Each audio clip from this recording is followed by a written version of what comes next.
Bueno, pues tras estas palabras, tras este vídeo, vamos a dar ya paso al programa del Congreso. Tenemos en estos momentos, vamos a tener dos salas activadas. Sabéis que en las distintas franjas horarias del Congreso vamos a tener de forma simultánea distintos contenidos.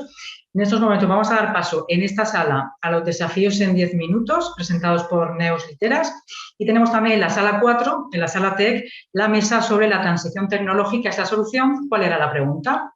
Así que disfrutéis de estos contenidos y nos seguimos viendo después en este espacio. Muchas gracias.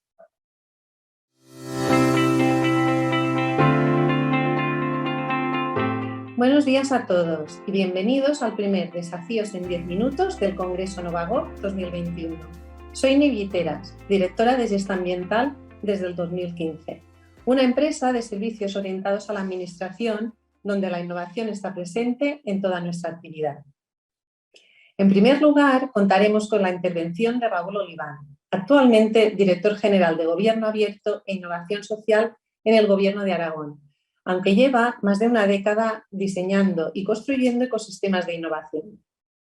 Antes fue director de Zaragoza Activa, un ecosistema de emprendimiento e innovación social. Desde la dirección general que ocupa, promueve un ecosistema de participación, transparencia e innovación ciudadana en torno al laboratorio, que incluye iniciativas como el portal online de Aragón Gobierno Abierto, Social Impact Academy, Aspasia, Gobierno Fácil, VisualGov, entre otros. Uno de los proyectos que más proyección internacional le ha dado ha sido el de Frena la Curva, la plataforma que promovió junto a un pequeño grupo motor para canalizar la energía ciudadana en la pandemia y que llegó a impactar en 22 países implicando a 2.000 personas y creando 105 proyectos de co-creación ciudadana para el impacto social. El pasado 14 de octubre se dio a conocer su triple nominación a los Politics Awards de iniciativas llevadas a cabo por el Gobierno de Aragón, el laboratorio en la categoría de democracia, la plataforma Frena la Curva en la de estrategias COVID y VisualGov como proyecto de digitalización. No podemos más que desde aquí felicitar al Gobierno de Aragón y por este reconocimiento y por extensión a ti, Raúl. Sin más dilación, damos paso a su intervención porque estamos en un espacio hexagonal, donde nos dará las dinámicas clave para transformar una institución clásica, jerárquica y cerrada en una organización en red, abierta, dinámica y democrática.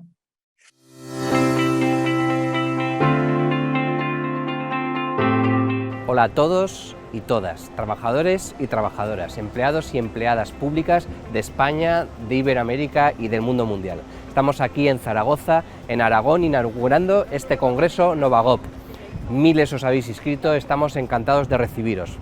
Es un poco raro porque estamos al mismo tiempo aquí en la Plaza del Pilar, en pleno centro de Zaragoza, y al mismo tiempo en un laboratorio virtual que tiene forma hexagonal. Y de hecho mi desafío en 10 minutos va de explicaros por qué tiene forma de hexágono este lab virtual. Hay una versión corta y una versión larga. La versión corta es que no cabíamos todos en Zaragoza, os habéis apuntado demasiados, con la pandemia teníamos alguna prudencia y alguna cautela y hemos decidido crear este espacio ilimitado, infinito, lleno de posibilidades para que os mováis con libertad. Y por ese motivo estamos en dos sitios a la vez, aquí en la Plaza del Pilar, en Zaragoza, al lado de nuestra sede física del Laboratorio de Aragón Gobierno Abierto, y ahí en la nube, en el laboratorio virtual, el espacio en 3 dimensiones con forma hexagonal. Para compensar que no habéis podido venir a Zaragoza, os quiero invitar al lab. ¿Venís conmigo?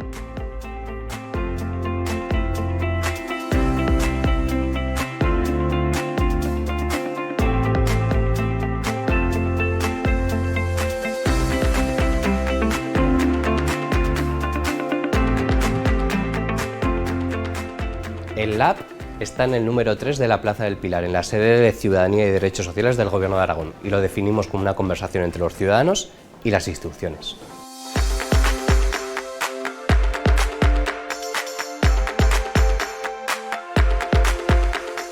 Tenemos 3 objetivos. El primero, acercar las instituciones a la ciudadanía para restituir la confianza en la democracia. El segundo consiste en aprovechar el ancho de banda, la inteligencia colectiva que está ahí fuera, alrededor de las instituciones, fuera de las administraciones, y convertirlas en valor público y en valor social. Y el tercero, como buen laboratorio, pues el objetivo es experimentar, probar, fallar, equivocarnos. Un laboratorio también va de meter la pata. Y tenemos nuestro modelo propio, el HIP, Hexágono de la Innovación Pública. 6 vectores para transformar esas organizaciones jerárquicas, cerradas, compartimentalizadas, tradicionales, en organizaciones en red, abiertas, dinámicas, flexibles, democráticas. Lo vais pillando, tenemos 6 vectores y 6 salas en el laboratorio virtual. Cada una de esas salas va a estar centrado en cada uno de los vectores. Conferencias, mesas redondas, talleres, desafíos en 10 minutos. Todo un montón de gente, un montón de ponentes, un montón de colaboradores y colaboradoras reflexionando la innovación pública en torno a los 6 vectores.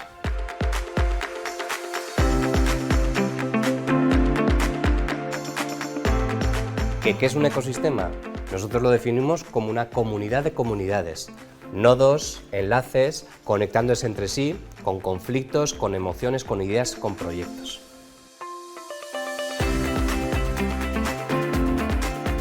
Y es justamente eso a lo que nos dedicamos en el Lab. Abrir, mezclar, agilizar, prototipar, colaborar y digitalizar. O dicho con los 6 vectores: Open, Trans, Fast, Proto, Co y Tech. En resumen, el Lab es un ecosistema de proyectos e iniciativas en la que nos interesan la participación, la transparencia y la rendición de cuentas y la innovación social.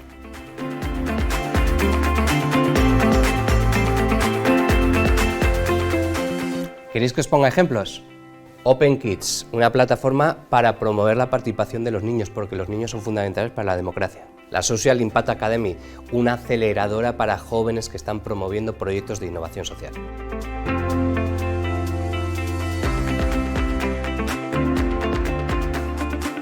Hate Blockers, un proyecto para crear narrativas alternativas al odio en Internet, contra la polarización, contra el extremismo.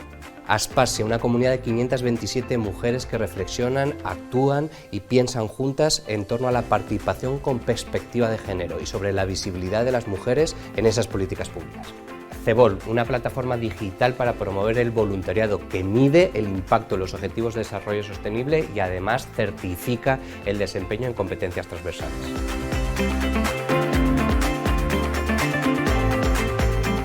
Codiseño de servicios públicos, un proyecto que combina diseñadores, funcionarios y ciudadanos para hacer mejores servicios públicos, para repensar la administración.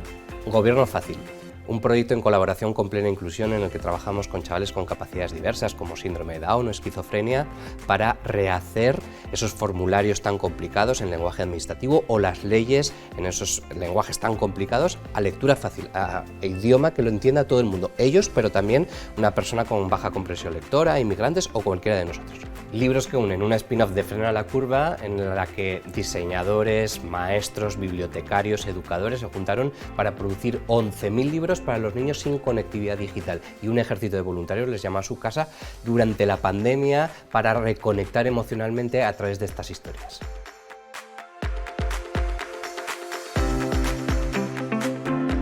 Frena la Curva, la famosa plataforma digital que activamos desde Aragón, pero que implicó a 300 organizaciones, muchos laboratorios, 1000 activistas y produjo 103 proyectos piloto en más de 20 países. Una plataforma para canalizar la energía civil acumulada en la pandemia y que, bueno, pues en fin, nos dio de alguna forma eco internacional. O la OIP, la Open Government Partnership, local. Nuestra adhesión a la gran alianza que creó Obama y varios países hace más de 10 años para promover el gobierno abierto y que nos seleccionó como uno de los gobiernos más abiertos del mundo. Pero sin duda alguna lo que más nos gusta es reunir a la gente y ponernos a pensar, a deliberar sobre políticas públicas, sobre una ley o sobre la reforma de un parque. Eso es lo que hacemos en el Lab. Y el denominador común de todos nuestros proyectos son los 6 vectores del HIP. Y la buena noticia es que esto de los 6 vectores del hexágono de la innovación pública no va solo de laboratorios sofisticados, innovadores o vanguardistas. Esto se puede aplicar a cualquier tipo de administración pública, una universidad, un colegio, una biblioteca, un ayuntamiento, un gobierno regional o un ministerio. El HIP no reinventa la rueda, tan solo identifica un movimiento de transición que ya está sucediendo entre esas organizaciones jerárquicas, tecnocráticas y burocráticas y organizaciones en red, abiertas y flexibles. Por eso, te invitamos a que pienses tu organización, tu equipo, tu administración como un potencial ecosistema de innovación. Los retos a los que nos enfrentamos son cada vez más complejos e imbricados y exigen una mirada sistémica, y eso es precisamente el hexágono de la innovación pública. Esperamos que muy pronto podáis venir a Zaragoza y vernos en persona y venir aquí al Lab y poder hablar de vuestros proyectos y vuestras ideas. Estaremos encantados de recibiros. Entre tanto, entrar en nuestra web modelohip.net o lab.es, pensar hexagonalmente y conectaros a la red.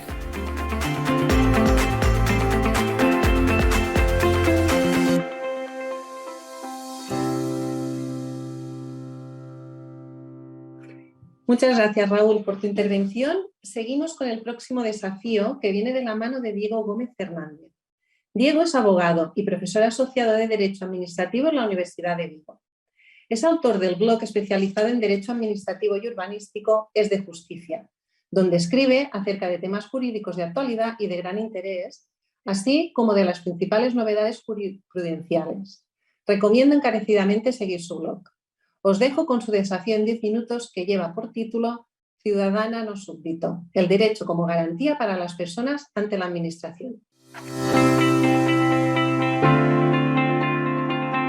Muchas gracias, Neus. Encantado de estar con los amigos de Novagop en este congreso.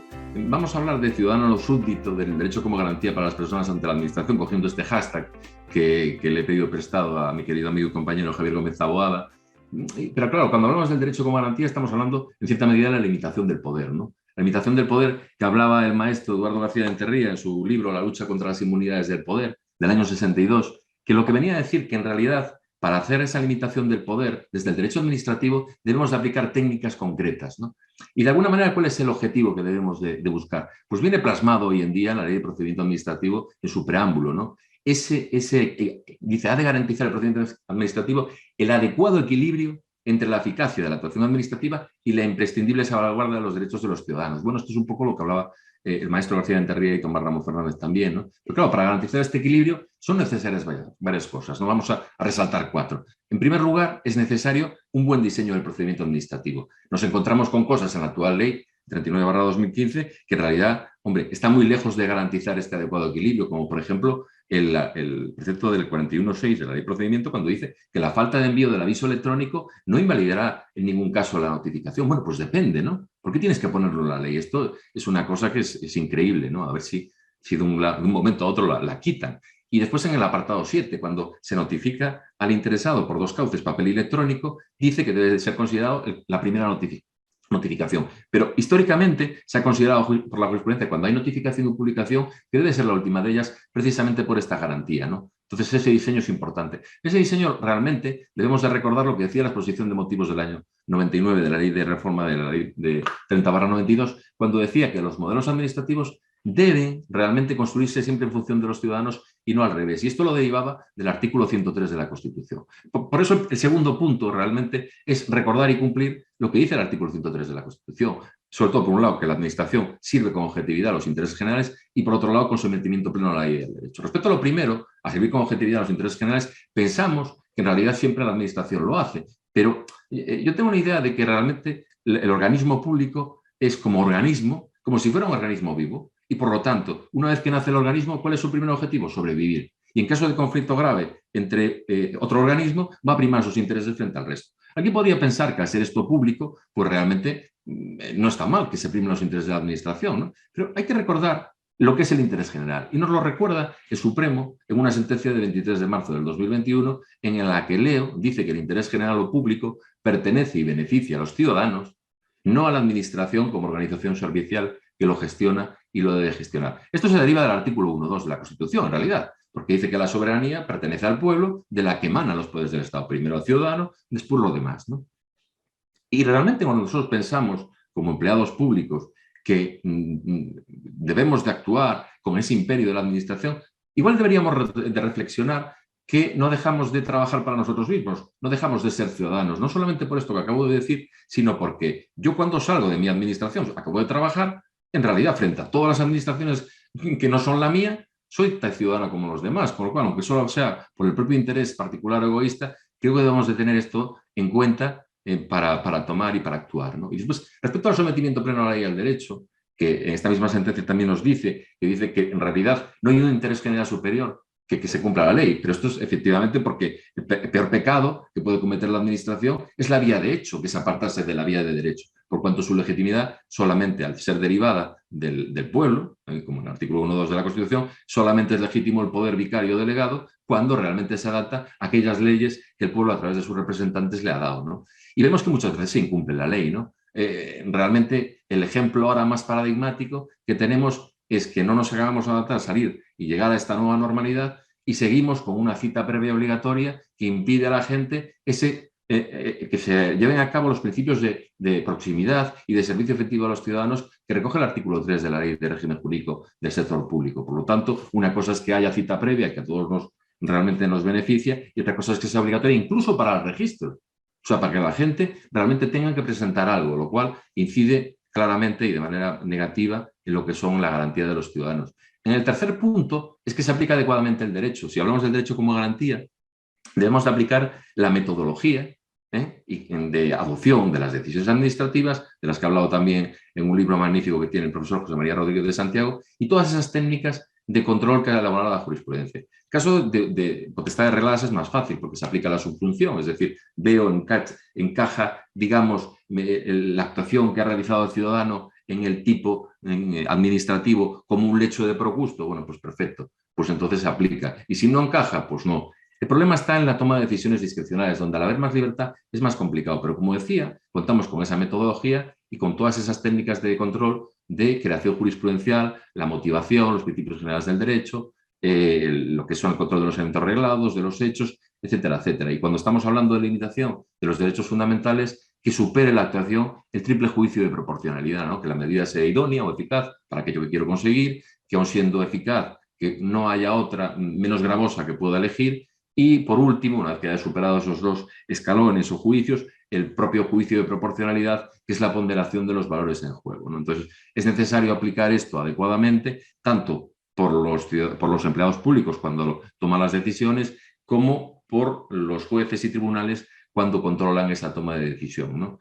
Y, por último, quería resaltar que, en realidad, debemos de tener siempre en cuenta, a la hora de realizar cualquier actuación administrativa, un principio del que empezó a hablar ya en el año 91 el profesor Yuri Ponce, que viene derivado de la normativa europea y que se ha introducido y asentado claramente en nuestra jurisprudencia, que es el principio de buena administración. El principio de buena administración lo considera la jurisprudencia implícito en el artículo 9 de la Constitución, el 9.3, que declara la interdicción, la prohibición de la arbitrariedad de los poderes públicos, pero también y sobre todo en el artículo 103, por precisamente lo que hablábamos antes, ¿no? Ese sometimiento pleno a la ley del derecho que debe de guiar la actuación de la administración. Pero lo más importante que quería resaltar en este foro es que lo que dice esa jurisprudencia es que sí, está muy bien, es un derecho fundamental del ciudadano y eso es muy relevante. Pero no olvidemos otra cosa. Dice, lo voy a leer, comporta una indudable carga obligación para los órganos administrativos a los que les impone la necesidad de someterse a las más exquisitas exigencias legales en sus decisiones, también en las de procedimiento. Por lo tanto, cuando trabajemos como empleados públicos, tenemos que tener en claro dos cosas. Una, el servicio público, que es una cosa que yo entiendo muy trascendente e importante, y por otro lado, ese principio de buena administración para intentar encajar las cosas y realmente realizar nuestra labor como nos manda ese legislador, tanto el constitucional, el legislador constituyente, como el legislador ordinario. Para finalizar, simplemente quería decir que si hemos elegido el hashtag de este ciudadano no súbdito, es porque tenemos la sensación, los que trabajamos en todo esto, que desde hace tiempo parece que solamente somos ciudadanos en cuanto a las obligaciones, ¿no? Y debemos de recuperar la idea de que si hemos pasado una revolución francesa, una revolución americana y todo lo que ha sido la historia, en este caso de España, y hemos llegado a una constitución de libertad, una constitución del año 1978, debemos de ser ciudadanos plenos. Y esos ciudadanos plenos es ese equilibrio del que hablábamos antes entre las potestades o prerrogativas administrativas que necesariamente deben de existir para organizar todo lo público y las garantías de los ciudadanos que nunca nos debemos de olvidar que no son contradictorias con la eficacia, sino complementarias. Por lo tanto, debemos de tener en cuenta todo esto a la hora de llevar a cabo cualquier tipo de actuación administrativa. Bueno, nada más, muchas gracias y que tengáis un buen congreso. Gracias, Diego, por trasladarnos cómo el derecho puede ser garantía para las personas ante la Administración si contamos con un buen diseño del procedimiento administrativo, servimos con objetividad a los intereses generales y con sometimiento pleno a la ley de derecho. Aplicamos el derecho como garantía y tenemos siempre en cuenta el principio de buena administración. Permítanme que resuma su intervención en la necesidad de considerar a los administrados como ciudadanos plenos, es decir, procurar siempre el equilibrio entre sus potestades y sus garantías. Damos paso ahora al tercer desafío de la mañana con Cristina Moreno. Cristina es profesora de Ciencia Política en la Universidad de Murcia y doctora por la Universidad Complutense de Madrid. Sus líneas de investigación se centran en actitudes políticas y comportamiento político, innovación social, comunicación de las políticas públicas y transformaciones en la administración pública. Nos hablará sobre qué factores clave para el éxito de las políticas públicas, qué tener en cuenta para que cumplan con los objetivos que se proponían. Adelante, Cristina, con tu intervención.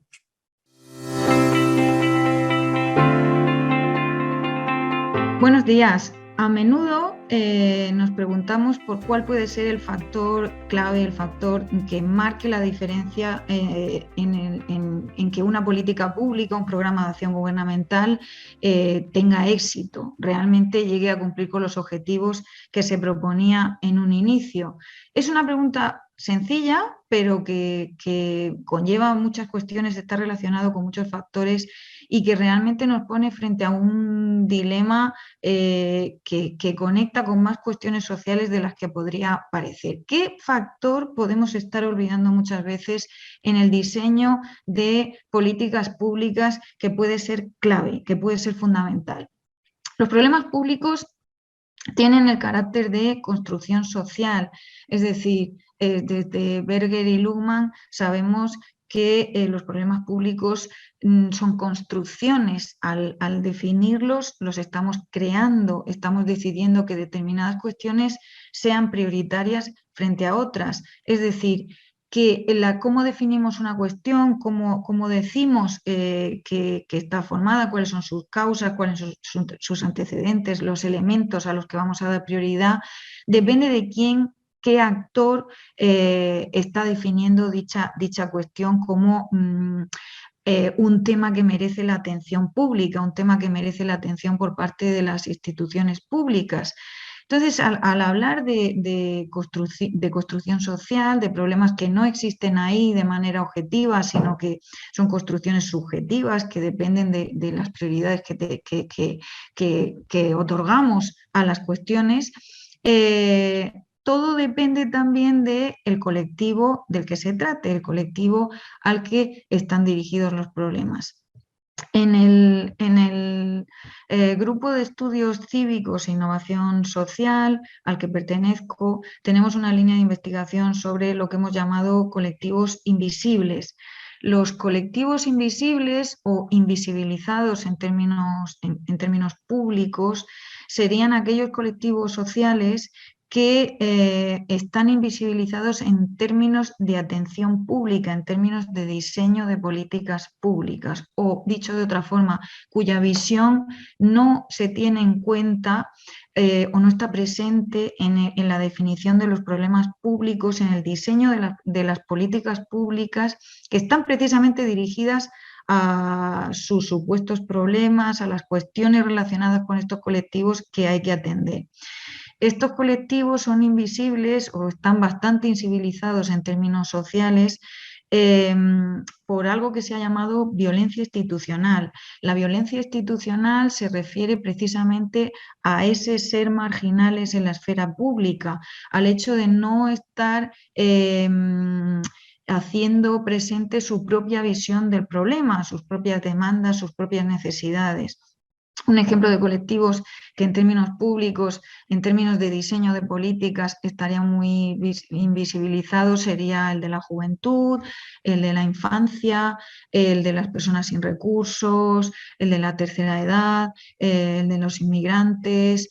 Y luego tenemos a las mujeres, que no son un colectivo, son la mitad de la población, pero encajan en esta definición de invisibilidad en términos públicos, en términos de que su propia visión no está presente en la esfera pública, en términos de sufrir mucha violencia en tanto en cuanto en la escala de priorización de los temas que harían las propias protagonistas no está presente en el diseño de políticas. Algo similar ocurre con la juventud, muy similar ocurre con la tercera edad, con las personas sin recursos por descontado y desde luego con la infancia.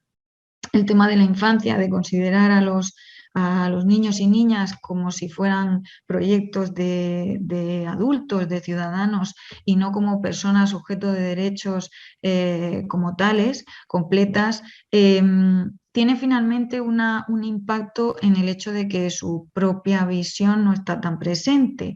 Qué duda cabe que esto debería pasar por el filtro de los correspondientes técnicos, expertos, pero no está tan presente su propia priorización, sus propias demandas. En el caso de la juventud es algo palmario, muy evidente, y qué decir de las mujeres y del resto de colectivos. Además, hay determinados grupos en los que se multiplican y se suman razones por las que el grupo al que de pertenencia es invisible, como en el caso, por ejemplo, de la juventud que está en situación en prisión. Ahí tenemos otra causa de invisibilidad en términos públicos que se sumaría a la de la juventud, que si además es mujer, de nuevo va sumando. Y al final tenemos un círculo que puede ser de círculos concéntricos de invisibilidad, colectivos que están sufriendo esa violencia, que están en una situación de marginalidad en términos de si se está teniendo en cuenta su visión o no. ¿Cómo incorporar esa visión en el diseño de políticas públicas? En el GECIS estamos llevando a cabo diferentes proyectos en esta línea de fijarnos, de prestar atención a los colectivos invisibles en términos de diseño de políticas públicas para recabar información sobre cuál es ese dato, hacer protagonistas a cada uno de los integrantes de estos colectivos para ir recabando esa información, para ir haciendo un mapa, un diseño de cuál sería la priorización de acciones, incluso de temas a los que estos colectivos otorgarían preeminencia, que es algo que pensaríamos que está, pero muchas veces no está. Es decir, se diseñan políticas públicas pensadas para estos colectivos, de las que estos colectivos son el grupo objetivo al que van dirigidas, al que se piensa que tiene un problema definido como prioritario en la esfera pública, pero la visión del propio colectivo no está presente. Esa visión puede afectar tanto a la definición del problema, a pensar que algo es un problema o que no lo es, también puede afectar a la articulación de medidas que se pensarían para dar respuesta a ese problema, que seguramente si se tienen en cuenta las características del colectivo van a cambiar y si no, no. Es decir, que desde el grupo de investigación estamos articulando diferentes proyectos para idear medidas adaptadas al colectivo de que se trate y articular el diseño de medidas, de programas de acción, de políticas públicas, adaptado precisamente a la visión, a la vivencia de ese colectivo que es el protagonista pues de esa situación que está generando unas ciertas demandas, una cierta visión, vivencia de sus propias necesidades. Y ahí viene la innovación en el diseño de medidas, en la definición de problemas adaptados a la visión del colectivo que es protagonista de esas situaciones. Entonces, en el GECIS tenemos, por ejemplo, por poner uno de los ejemplos de los proyectos que estamos llevando a cabo, el de YouMove, que se refiere a la juventud, y que es un proyecto que está pensado para favorecer la inclusión social de la juventud. Y básicamente lo que utiliza es una metodología visual participativa con convocatorias para implicar a la juventud en el diseño de contenidos que ayuden a articular, a hacer llegar esas demandas, esa propia visión de los aspectos que les generan necesidades o que están cambiando su visión de cuál sería el aspecto en el que tendrían demandas, en el que según su propia visión habría que intervenir. Entonces hablamos de un tipo de aportación esta de generar instrumentos de medición para recabar datos sobre la propia visión, la propia vivencia, incorporar ese lugar protagonista de los colectivos que están invisibilizados en términos públicos para generar innovación en la medición, en el planteamiento, en el diseño de políticas públicas, con transferencia al espacio de la innovación pública desde el ámbito de la investigación y generando en última instancia como último objetivo inclusión social de estos colectivos que están invisibilizados. Puede constituir además una garantía o algo más de garantía en el éxito de políticas públicas que ahora sí incorporarían aspectos que las hacen realmente adaptadas al grupo objetivo al que están destinadas, a la visión y la vivencia de este colectivo que está en posiciones muy marginales en la esfera pública normalmente. Por tanto, nuestro último objetivo es la transferencia de conocimiento, la innovación pública, generando en última instancia inclusión social para profundizar en la ciudadanía. Muchas gracias. Muchas gracias, Cristina, por esta interesante intervención. Qué importante es no invisibilizar a ningún colectivo a la hora de diseñar políticas públicas y qué útil será para todos los resultados del grupo de investigación para plantear medidas y problemas adaptados a los colectivos protagonistas de las políticas que se impulsen. Seguimos con el próximo desafío, esta vez con Sergio Loras Linares y Paula García Palacín. Sergio es ingeniero técnico en informática de sistemas y es responsable de productos para el sector administración pública dentro del grupo OESIA y consultor especializado en administración electrónica con más de 15 años de experiencia. Paula es graduada en Administración y Dirección de Empresas por la Universidad de Zaragoza, consultora especializada en fondos europeos dentro del grupo OESIA, con más de 8 años de experiencia en la gestión de todo el ciclo de vida de los fondos europeos. Intervienen con el desafío organizado por el grupo OESIA. ¿Qué pasaría si desapareciera el papel y tuviéramos una convocatoria de 50.000 solicitudes?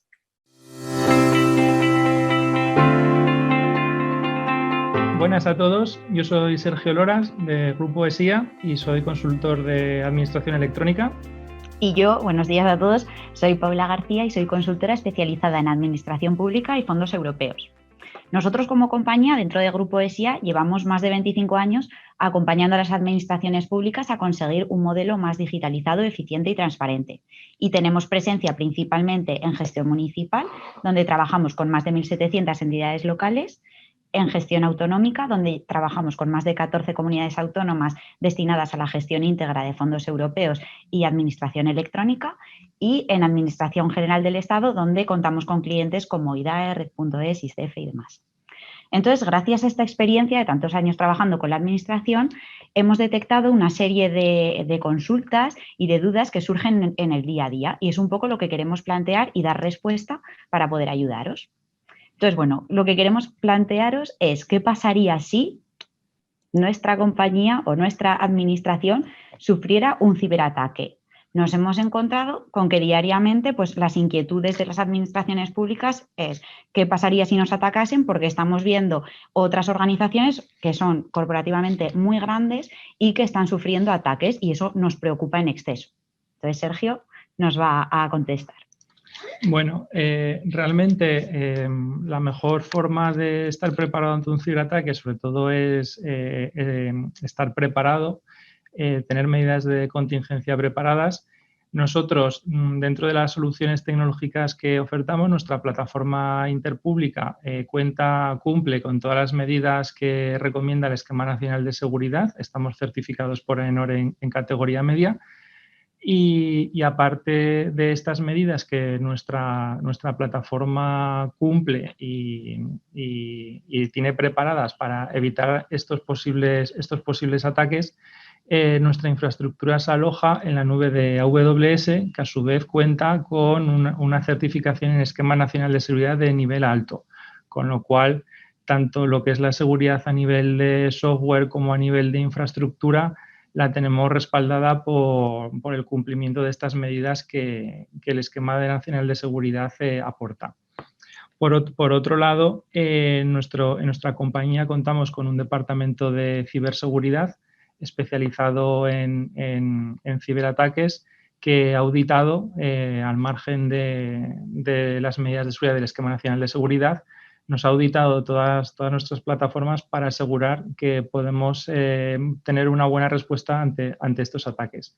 En cualquier caso, en caso de desastre, tenemos una serie de procesos habilitados y seríamos capaces de restaurar un sistema completo en un periodo máximo de hasta 2 días, que es algo muy importante, aunque parezca mucho, 2 días, pero ante ciberataques que han tenido otras organizaciones hace un año aquí, en el que, por ejemplo, el SEPE estuvo caído varios días.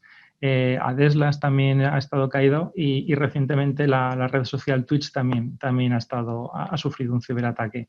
Entonces, nunca se puede decir que estamos preparados al 100% para repeler cualquier ciberataque, pero estamos preparados hasta donde se puede, y en caso de desastre, como os digo, en un máximo de 2 días estaríamos preparados para restaurar los sistemas.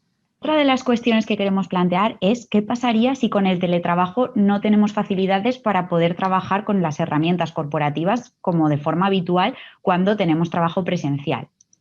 Nos hemos encontrado con que además de esta cuestión hay ocasiones en las que a lo mejor estamos acostumbrados a trabajar en local, cuando estamos en la oficina, un compañero se pone enfermo y no podemos acceder a su trabajo diario ni a su información, lo que hace que se ralenticen mucho más las tareas diarias y que además tengamos que molestar a esa persona que a lo mejor está enferma para que nos diga en qué punto se había quedado trabajando. Entonces, bueno, también Sergio aquí nos puede contar. Pues nuevamente nuestra plataforma interpública ha pensado en tener tanto en el teletrabajo como en el trabajo distribuido. Por ello, toda la gestión de expedientes que se manejan no están asignados nominativamente a un usuario que es, en caso, como comentaba Paula, pues causa baja o tiene vacaciones, ese expediente se puede quedar parado y nadie tiene acceso a él, sino que nuestra plataforma está diseñada basada en una serie de roles y permisos en los que cualquier persona con los roles adecuados puede llegar a acceder y a trabajar con los expedientes que inicialmente podía tener asignados otra persona, como sus supervisores siempre tener un listado y una serie de indicadores de en qué expedientes están trabajando las personas de mi organización en caso de que tenga que redistribuir el trabajo. Además, nuestra plataforma, al estar en nube y estar orientada a web, estaríamos también salvando problemáticas que hemos tenido en tiempos de pandemia de acceso a herramientas locales o aplicaciones de escritorio en las que ha habido que habilitar medidas más excepcionales para acceder a ellas. Bueno, otra de las cuestiones con las que nos encontramos habitualmente es ¿qué pasaría si mi organización no tuviese personal suficiente para abarcar ese trabajo diario? Hay veces en las que nos transmiten nuestros clientes que no tienen manos suficientes para poder desarrollar las tareas diarias y que además se invierte mucho tiempo de personas que valen mucho dinero y que pueden estar empleadas en tareas de mayor envergadura a llevar a cabo tareas repetitivas. En ese caso, Sergio nos puede contar un poco cómo abarcar este proceso. Gracias. Pues efectivamente, con el objetivo de nunca sustituir a las personas, sino de, como comenta Paula, liberarlas de esas tareas repetitivas y de poco valor y poder enfocar a las personas de nuestra organización en tareas que realmente necesitan de materia gris, nos ayudamos de tecnología de robotización de procesos. Esta tecnología nos permite simular el trabajo de los usuarios, tanto en aplicaciones de escritorio como en aplicaciones web, y repetir esas tareas pues, con una jornada de trabajo intensiva de 24/7/365, con lo cual no solo ganamos la velocidad que puede aportar un robot a la hora de realizar una tarea, sino que lo podemos tener trabajando intensivamente con el fin de alcanzar los objetivos que tengamos en la tramitación. Con esto, por tener unas métricas de referencia, podríamos estar hablando de que un conjunto de 3 robots podían sustituir el trabajo repetitivo de hasta 25 personas durante 3 meses. Con lo cual el ahorro de costes es bastante significativo para para cualquier organización.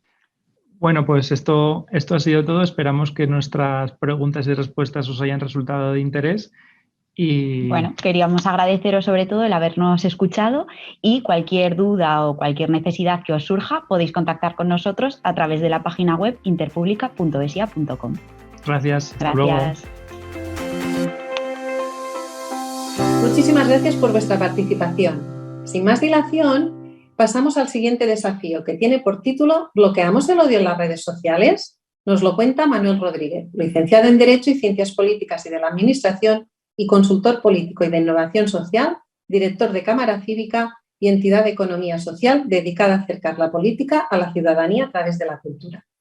Coordinador de Hate Blockers, iniciativa llevada a cabo en el marco del Lab de Aragón.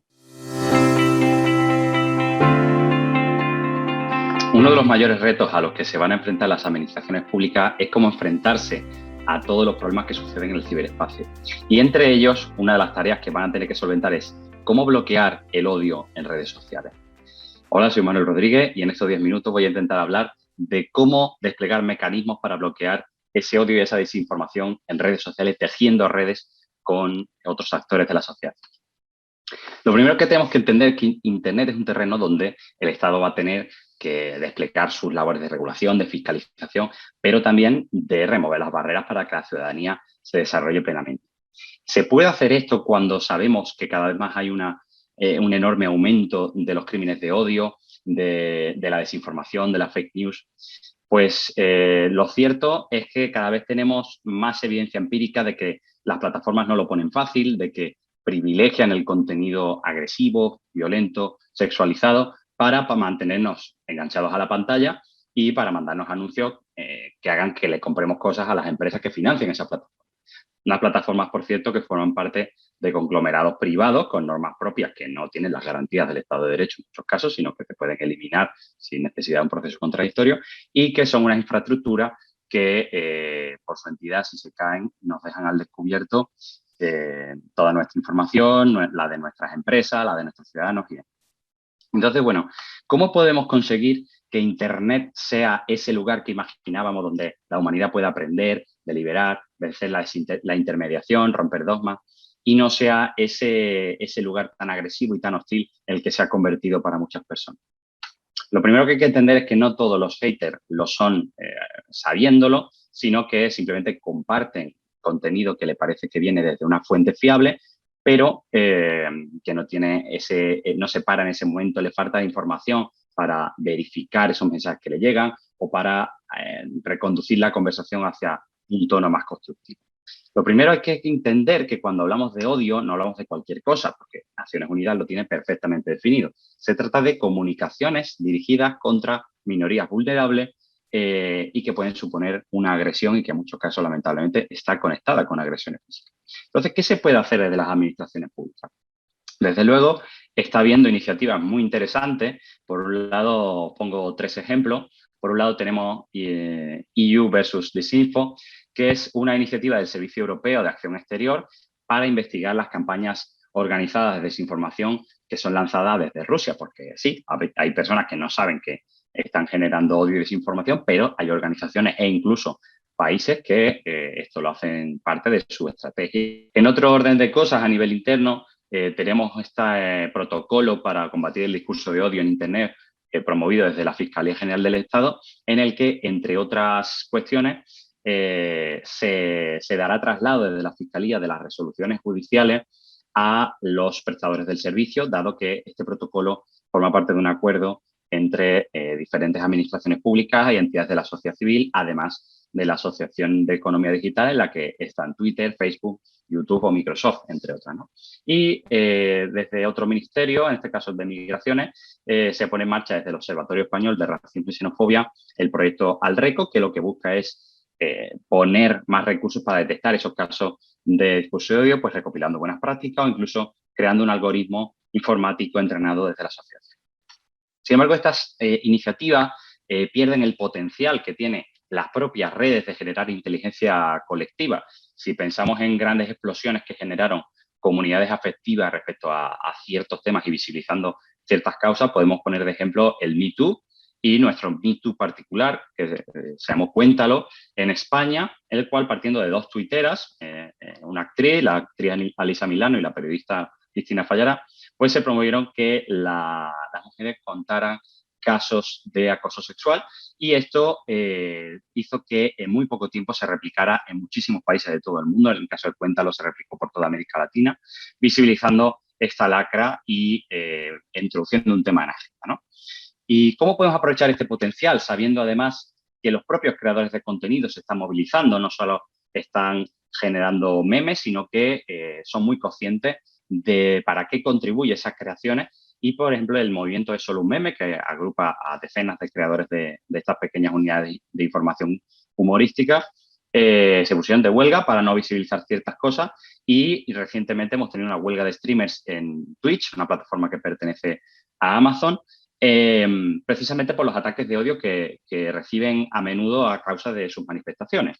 Entonces, ¿cómo podemos aprovechar todo este potencial que está en la red para proteger la red?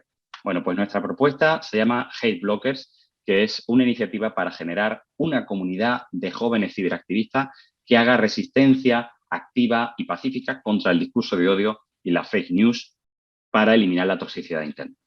Este proyecto se trata de una spin-off de Frena la Curva, este fantástico proyecto de innovación social promovido por nuestros anfitriones del Gobierno de Aragón, y consiste en una serie de recursos que están centralizados en una página web, hateblockers.es, os invito a visitarla, en el que, entre otras cosas, tenemos un decálogo en el que se nos pide que revisemos nuestra propia manera de estar en Internet, para no decir cosas que no dirías en persona, para contar hasta 10 antes de tuitear y no hacerlo en caliente, y otros recursos como un metabuscador que te dirige a varios buscadores de fact-checking, y también contamos con una serie de padrinos y madrinas que son youtubers, raperos y demás que hablan el propio lenguaje de la juventud, porque este es un caso de éxito de hibridación entre administraciones públicas y la sociedad civil. Como decía, está promovido desde el Gobierno de Aragón, en concreto desde la Dirección General de Gobierno Abierto e Innovación Social, del Instituto Aragonés de la Juventud y también de la Dirección General de Cooperación al Desarrollo e Inmigración. Cuenta con el ecosistema de Frena la Curva, como decía, pero también ha tejido alianzas con entidades de la sociedad civil como la Plataforma de Infancia, comunidades de ciberactivistas como Aquí Estamos y No Les Des Casito, divulgadores como Philosophers, como Ad Absurdum y muchos otros proyectos que están ahí apoyando. Porque de esta manera las administraciones públicas pueden llegar a sitios donde no llegarían solas, sino que todas estas entidades tienen más ojos, tienen más manos también para llegar a todos esos recovecos de Internet, y para eso también contamos con una estrategia de desbordamiento. Le pedimos a youtubers, a estos divulgadores que hagan suya la marca, que se la apropien, creadores de memes como Malacara, como Neuroaceleradísima, colaboran con nosotros, y otras personalidades incluso que se consideran hate blockers, como hoy tenemos al periodista Fernando Berlín, también a Joaquín Reyes, al actor Víctor Clavijo, y incluso gente que se dedica a recrear nuestros propios recursos, como este señor Jaco Ruiz, que se dedicó a coger los stickers que hemos creado para WhatsApp y los adaptó a Telegram. Todo ello, además, en una narrativa positiva en la que intentamos huir de esa toxicidad y dar mucha interacción con toda esta forma positiva de comunicar, para que el algoritmo de las plataformas, al ver que genera mucho engagement, acabe desplazando los mensajes tóxicos abajo y le dé preeminencia a los positivos.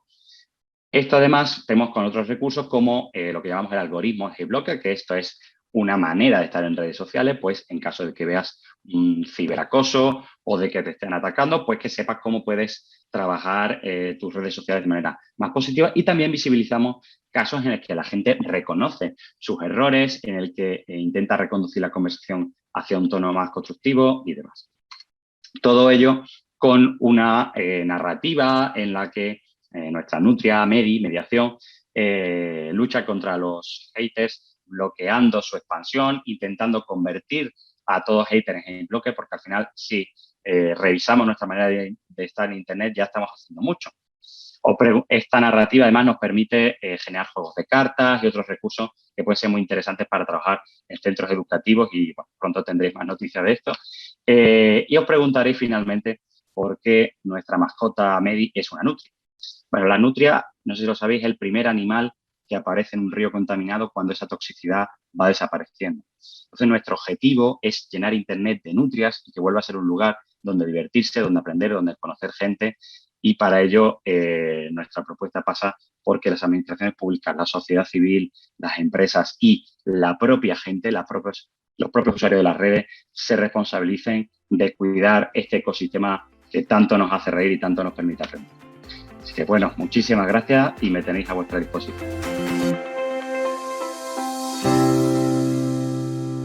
Muchas gracias por dar a conocer a todos estos recursos que seguro serán muy útiles para los que estamos hoy aquí. Y permítanme citar a Maya Angelou, escritora, poeta, cantante y activista de los derechos civiles estadounidenses, que dijo: el odio ha causado muchos problemas en el mundo, pero no ha ayudado a solucionar ninguno. Damos paso a la siguiente intervención, organizada por Asamblea. Jesús Ángel Bravo Duque, actualmente CEO de Asamblea Online Voting y de Argy Ventures, desarrollando su proyecto Camp Tecnológico para incentivar votaciones STEAM. Adelante, Jesús.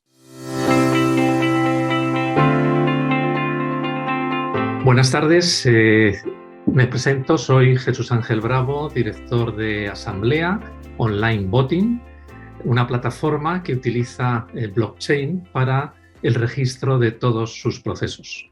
Y justamente vamos a hablar de voto digital seguro con blockchain, pero no en el modo que pensaríamos del voto digital público o de elecciones, sino cómo en los procesos de gobernanza de las instituciones públicas se puede utilizar una plataforma con blockchain como Asamblea.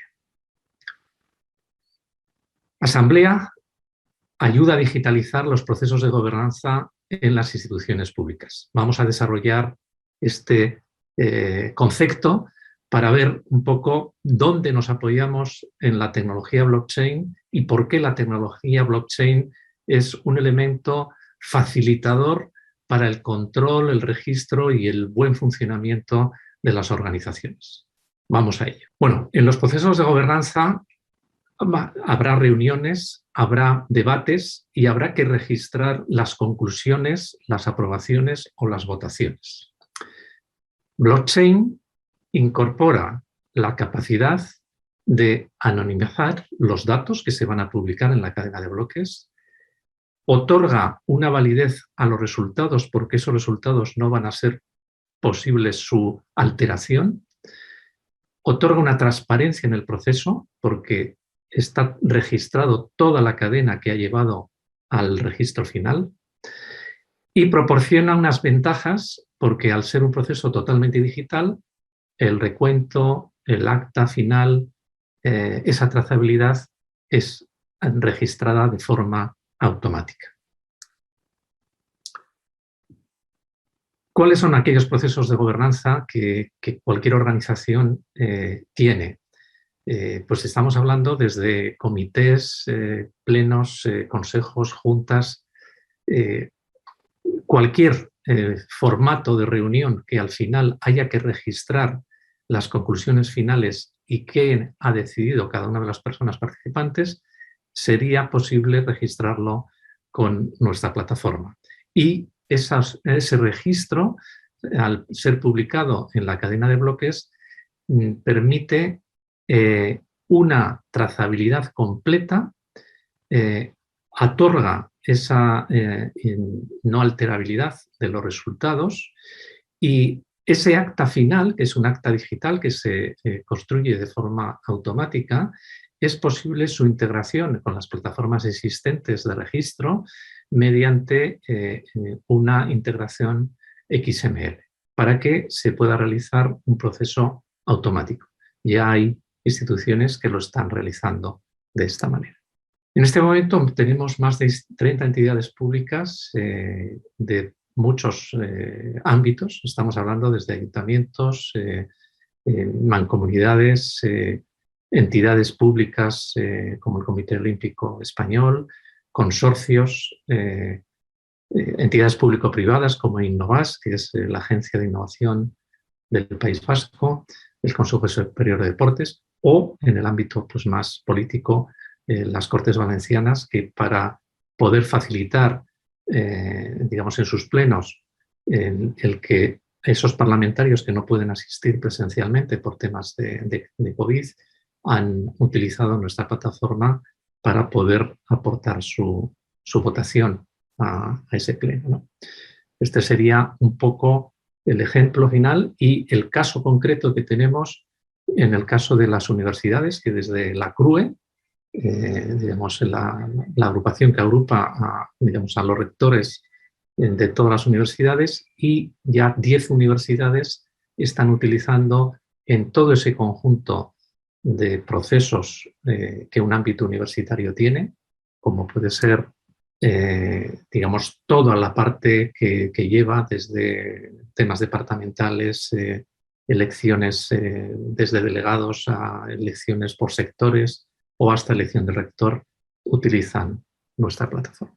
La tecnología blockchain no registra, digamos, de forma directa, digamos, la información, sino que hace un proceso de encriptación, pero lo que es público es la huella, esa huella que permite recuperar la información del origen y verificar que no ha sido alterada en ningún momento.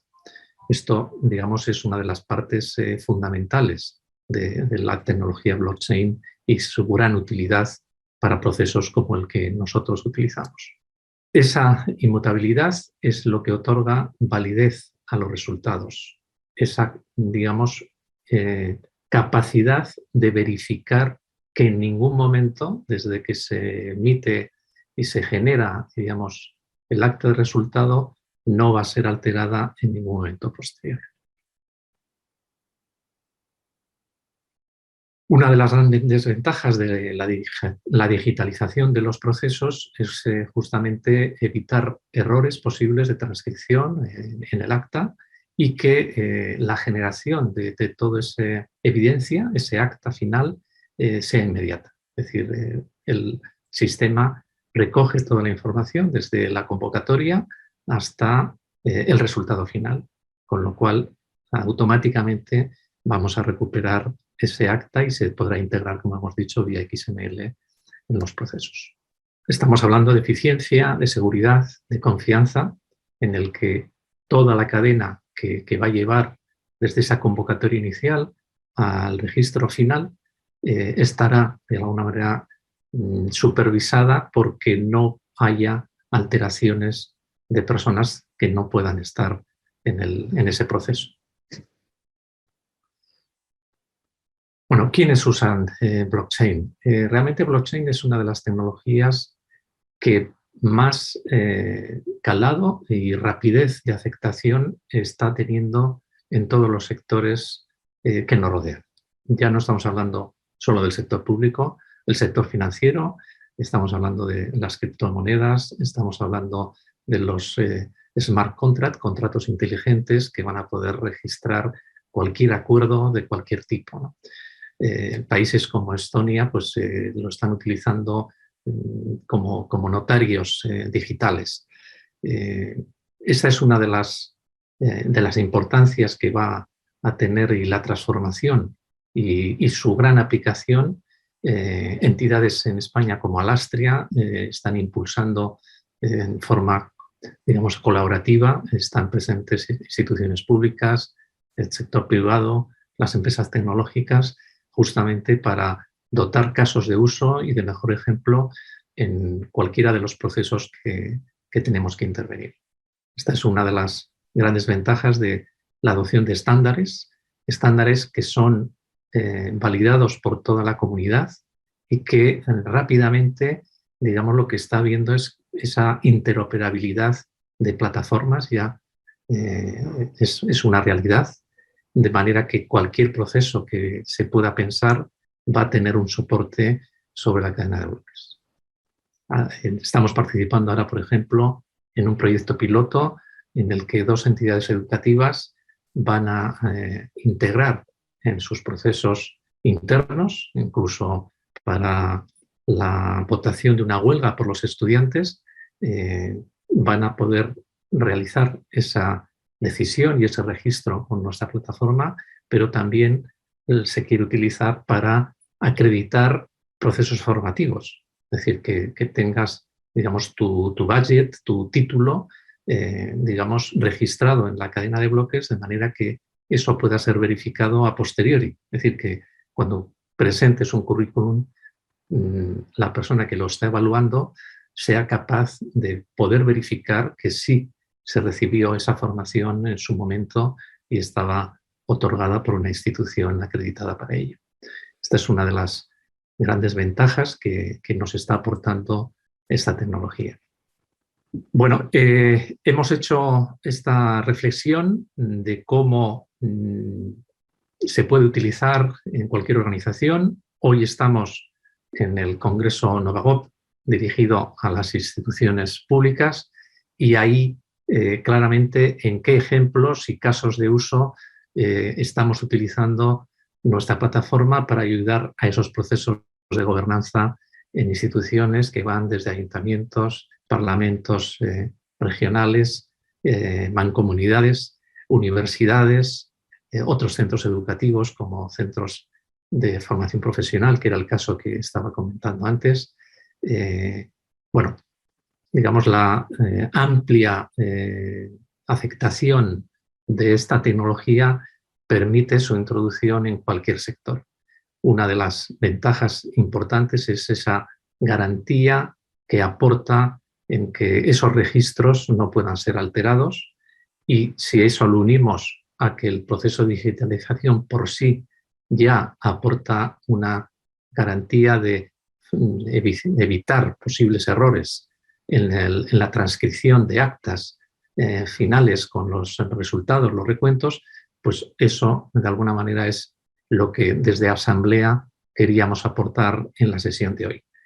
Cualquier necesidad de información complementaria a lo que he podido explicar en estos minutos, pues estaremos encantados de poderles atender, y nuestro contacto pues, es a través de nuestra plataforma web. Muchas gracias por la atención recibida y quedamos a la espera de sus comentarios.